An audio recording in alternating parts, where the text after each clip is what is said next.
You know what's cool? Dinosaurs. As a kid growing up in the 90s, I loved dinosaurs, and Jurassic Park definitely helped spark this momentum as well. I already loved dinosaurs, and then Jurassic Park came out, and dinosaurs were the greatest thing ever. Of course, since this was a very popular movie that did appeal to a younger demographic, there was subsequent stuff like toys, which are very expensive nowadays, and of course, video games. The NES, the Game Boy, the Super Nintendo, the Sega Genesis, no matter where you played your video games on, there was a Jurassic Park game. So wouldn't it be nice if there was a collection of all these Jurassic Park games all in one place where you can access all of these games all at once? Well, thankfully, we're talking about the Jurassic Park collection that will be coming out very, very soon. I believe it's coming out the day I upload this video on the 22nd, and I'm very excited for this compilation. So we're going to check these games out. We're going to check out what they've added into them, what sort of additional features there are. But before we head into that Jurassic Park, we need to stock up on some supplies. We need to make sure that our cell phones and our computers are all charged because we might get stuck out there. And that's where today's sponsor comes into play, Ugreen. Today's video is sponsored by Ugreen. They're running a huge Black Friday holiday sale, and they wanted me to let you guys know about it. So let's check out what they're offering. Nexode RG 65 watt charger is fantastic and fast and can charge up to 3 different devices at once with its unique design. This bad boy right here will take your Steam Deck and charge it from 0 to 50% within around 1 hour. The Nexode RG also features a cute emoji face on the screen to let you know the status of your charge. Then we have the Ugreen 6-in-1 Steam Deck dock, and honestly, this is essential if you own a Steam Deck or plan on picking one up.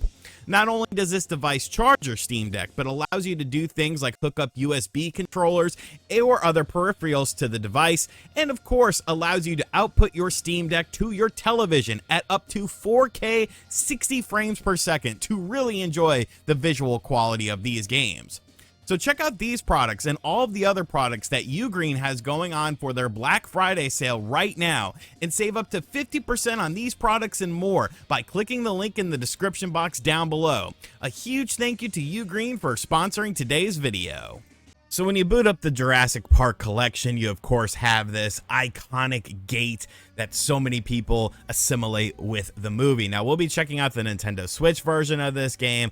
I'm sure it's the same on all platforms, and we're going to take a look at what games are available for this collection. We saw the NES Jurassic Park, the Sega Genesis Jurassic Park, the Super Nintendo version of Jurassic Park. We also have the Game Boy version of Jurassic Park. And beyond that, we have Jurassic Park 2 for the Super Nintendo.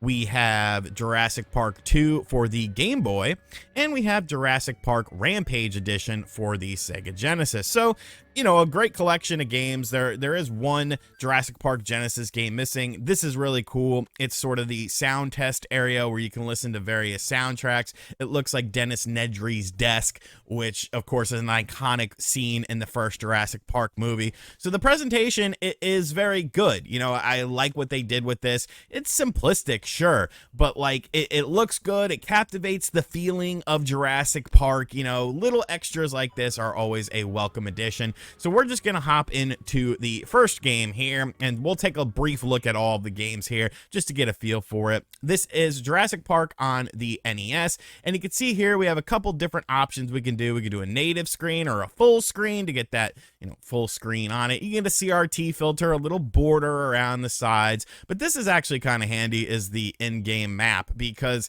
the Super Nintendo version and the NES version, and really the Game Boy version of Jurassic Park, they can be very confusing because they're more sort of open instead of the side-scrolling stuff that we see with Jurassic Park on the Genesis and then Jurassic Park 2 on the Super Nintendo. So this is a welcome addition, in my opinion. I think that's very nice, very well done, very cool. I'd rather have it than not have it.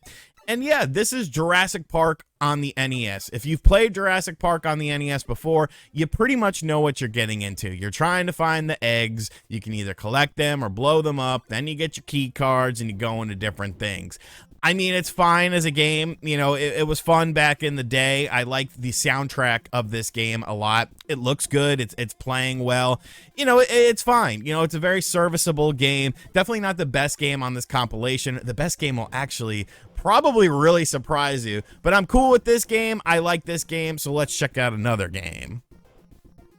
Now we'll take a look at Jurassic Park on the Super Nintendo. It looks very similar to the NES version of the game, but it is indeed different. And this was one of those games that the Super Nintendo had a special version of it, and Sega Genesis fans were very mad. And this was the reason why these first-person perspective Jurassic Park things, this was mind-blowing during the 16-bit era. Yes, we had the Toy Story thing on the Sega Genesis with the level where you had the alien and we're trying to bring it to the entry point. But like, this was so cool. Like, this was awesome because there's dinosaurs in a 3D environment. Now, it hasn't aged all that well, but this is a pretty fun game. And I like this game because I never really played this game growing up, so I'm not super familiar with it.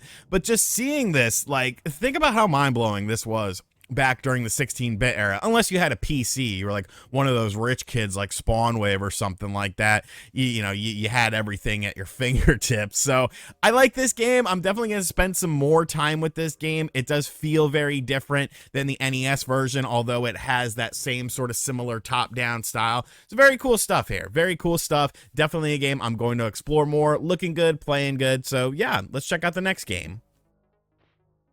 Next up, we have Jurassic Park for the Game Boy, a game that I've never played before.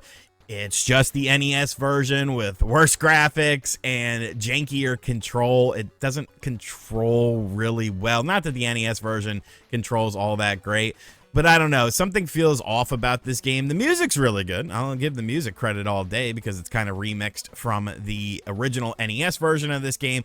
But yeah, something feels very off about this game. It's the same game as the NES version, so I get why they made it at the time. But there's really no reason to play this one in 2023 and beyond.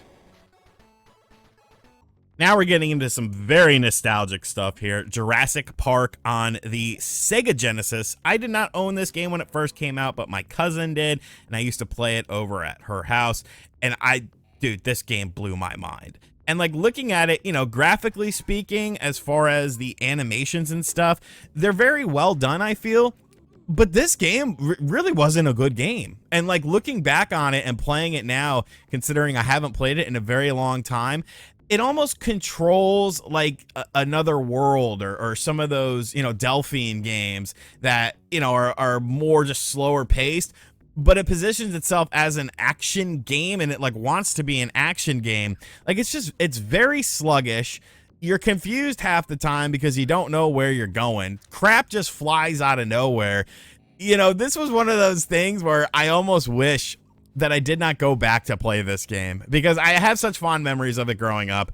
But now those memories are pretty much ruined because I've played it again. I'm like, wow, this really wasn't a good game. I mean, it's still kind of fun. I'm sure you can have some sort of fun with it. And if you played it a lot as a kid growing up, you know, and you played it somewhat recently, like, you know what you're getting into. It's good that this is in the collection, but man, oh man, this game has aged like friggin' milk, bro. Like, damn, I was very shocked to see that.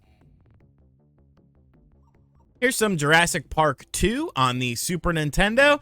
I think this game has potential. You look at it and you're like, it looks kind of like Contra in a Jurassic Park setting. There's different levels. You choose the levels right off the gate, so there's no like super set path or anything like that. Once again, never really played this game as a kid. It's pretty challenging though, honestly, and one of the reasons why is these enemies throw stuff at you off screen, or if they're dinosaurs, they end up running on screen really quickly, and it feels very cheap. It feels like you don't really have a chance to react because of the fact that something's already attacking you before you even get there. So you find yourself kind of inching up towards the side of the screen here. But I do think there is some potential with this game. Once I learned like enemy patterns and stuff like that, you know, I definitely really like the graphical style of this game.